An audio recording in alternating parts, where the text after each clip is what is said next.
کیا غزہ کے لیے بنایا گیا عالمی امن منصوبہ امن لانے کے بجائے مزید بگاڑ کا سبب بن سکتا ہے؟ آج ہم جس کالم پر بات کر رہے ہیں وہ ڈان نیوز پیپر میں شائع ہوا اور اسے لکھا ہے سابق سفیر ملیحہ لودھی نے۔ کالم کا عنوان ہے آبسٹیکلز ٹو غزہ پلان۔ آئیے اس کالم کو بہتر سمجھنے کی کوشش کرتے ہیں۔ سب سے پہلے ملیحہ لودھی نے اس کالم کی بنیادی بات کیا رکھی ہے؟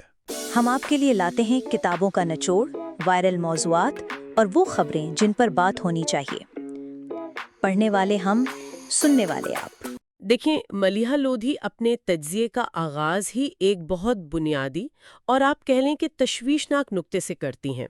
وہ کہتی ہیں کہ اقوام متحدہ کی سیکیورٹی کونسل نے امریکہ کا پیش کردہ امن منصوبہ منظور تو کر لیا ہے، لیکن اس کی بنیاد ہی ایک بہت بڑی خامی پر رکھی گئی ہے، اور وہ خامی ہے فلسطینیوں کی عدم شمولیت۔ یعنی یہ ایک ایسا منصوبہ ہے جس میں ان لوگوں کی رائے ہی شامل نہیں جن کی زندگی اور مستقبل کا فیصلہ کیا جا رہا ہے۔ تو ظاہر ہے اسی وجہ سے حماس نے اسے فوری طور پر مسترد کر دیا ہے۔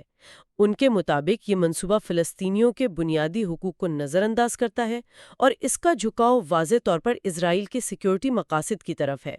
تو ملیحہ لودھی کے مطابق اس منصوبے پر عمل درآمد کا انحصار مکمل طور پر حماس کی رضامندی پر ہے، جس کا مطلب ہے کہ آگے کا راستہ بہت ہی پیچیدہ مذاکرات سے بھرا ہوا ہے۔ اس منصوبے کی تفصیلات کے بارے میں ملیحہ لودھی کیا کہتی ہیں، خاص طور پر مجوزہ بین الاقوامی فورس کے حوالے سے؟ جی، ملیحہ لودھی اس منصوبے کی تفصیلات کو انتہائی مبہم قرار دیتی ہیں۔ وہ بتاتی ہیں کہ اس کے تحت ایک بورڈ آف پیس یعنی ایک امن بورڈ بنایا جائے گا اور اس کی سربراہی امریکی صدر ٹرمپ کریں گے۔ یہی بورڈ پھر غزہ کا انتظام چلانے والی ایک ٹیکنوکریٹک کمیٹی کی نگرانی کرے گا۔ لیکن جو سب سے متنازع پہلو ہے وہ ہے ایک بین الاقوامی اسٹیبلائزیشن فورس یعنی ISF کا قیام۔ ملیحہ لودھی اس بات پر بہت زور دیتی ہیں کہ یہ فورس اقوام متحدہ کا کوئی امن مشن نہیں ہوگی، یعنی اس کا مینڈیٹ روایتی امن فوج سے بالکل مختلف ہوگا۔ اس فورس کا اصل کام امن قائم کرنا نہیں، بلکہ غزہ کو غیر مسلح کرنا ہے اور حماس جیسی تنظیموں سے ہتھیار واپس لینا ہے۔ ایک طرح سے یہ فورس فلسطینیوں پر کنٹرول قائم کرنے کا ذریعہ ہوگی۔ ملیحہ لودھی یہ بھی نشاندہی کرتی ہیں کہ قرارداد میں فلسطینی ریاست کا ذکر تو ہے، لیکن وہ اتنی شرائط کے ساتھ ہے کہ اس کا کوئی حقیقی مطلب نہیں رہ جاتا، خاص طور پر جبکہ اسرائیلی وزیر اعظم بنجامن نیتن یاہو کسی بھی فلسطینی ریاست کے سخت خلاف ہیں۔ عالمی سطح پر اور خود غزہ میں اس قرارداد پر کیا رد عمل سامنے آیا، جیسا کہ ملیحہ لودھی نے ذکر کیا ہے؟ اصل میں عالمی رد عمل بھی اس منصوبے کی خامیوں کو ہی ظاہر کرتا ہے۔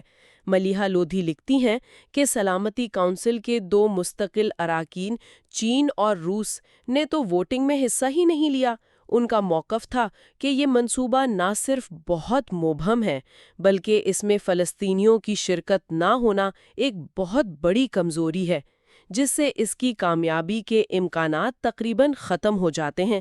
اس کے علاوہ اقوام متحدہ کے خصوصی نمائندے نے بھی اس پر شدید تنقید کی ہے۔ انہوں نے کہا کہ یہ قرارداد فلسطینیوں کی حفاظت کے بجائے ان پر ایک بیرونی کنٹرول مسلط کرنے کا خطرہ ہے، اور جہاں تک غزہ کے اندر کی بات ہے تو ملیحہ لودھی کے مطابق وہاں بھی لوگ اس منصوبے کو شدید شک کی نگاہ سے دیکھ رہے ہیں۔ وہ سمجھتے ہیں کہ ان کی قسمت کا فیصلہ پھر سے بند کمروں میں بیرونی طاقتیں کر رہی ہیں۔ آگے چل کر ملیحہ لودھی کا فوکس کس پہلو پر ہے؟ جی، یہاں ملیحہ لودھی کا بنیادی نقطہ پاکستان کے کردار سے متعلق ہے، اور وہ بہت واضح طور پر پاکستان کو خبردار کرتی ہیں۔ وہ زور دیتی ہیں کہ پاکستان کو اس اسٹیبلائزیشن فورس یعنی ISF کا حصہ نہیں بننا چاہیے۔ اس کی وہ 3 ٹھوس وجوہات بیان کرتی ہیں۔ پہلی وجہ تو اس فورس کا متنازعہ مینڈیٹ ہے، چونکہ اس کا کام فلسطینیوں کی حفاظت نہیں بلکہ حماس کو کنٹرول کرنا ہوگا۔ اس لیے اس میں شمولیت سے پاکستانی فوجیوں اور فلسطینیوں کے درمیان تصادم کا خطرہ ہے۔ دوسری وجہ جو شاید سب سے خطرناک ہے وہ یہ ہے کہ اس فورس میں شامل ہونے کا مطلب اسرائیل کے ساتھ قریبی تعاون ہوگا، یعنی یہ ایک طرح کا سفارتی جال ہے۔ یہ پاکستان کو اسرائیل کو تسلیم کرنے کے جال میں پھنسا سکتا ہے۔ اور تیسری وجہ یہ ہے کہ اسرائیل مسلسل جنگ بندی کی خلاف ورزی کر رہا ہے، تو ایسے میں یہ منصوبہ ناکام ہو سکتا ہے۔ اور ملیحہ لودھی کہتی ہیں کہ ایسے دلدل میں پھنسنا پاکستان کے لیے ایک بہت بڑی اسٹریٹجک غلطی ہوگی۔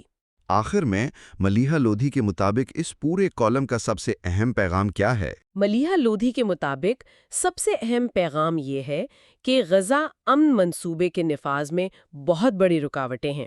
اس کی جو بنیادی خامیاں ہیں، جیسے فلسطینیوں کی عدم شمولیت اور بین الاقوامی فورس کا متنازع کردار، وہ اس کی کامیابی کو انتہائی غیر یقینی بناتی ہیں۔